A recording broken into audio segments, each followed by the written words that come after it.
So at this point, we also started with hand feeding the puppies in a new area of the room. Sometimes I would have them eat out of my hand, sometimes it would be on the ground. You'll also see in a second that I start trying to just barely start to physically touch them. You can see them recoil a little bit. I'm not going to push a ton on that, but I do want them to start getting used to contact. If I try and touch them too much while they're eating, it can actually do something that's called poisoning the cube, which would actually make them like food less. So I wouldn't recommend doing that all the time.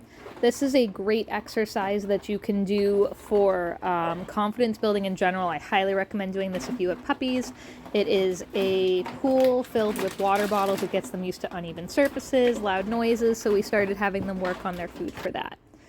And this is a couple of days later. We had taken down their playpen and split them up into different crates.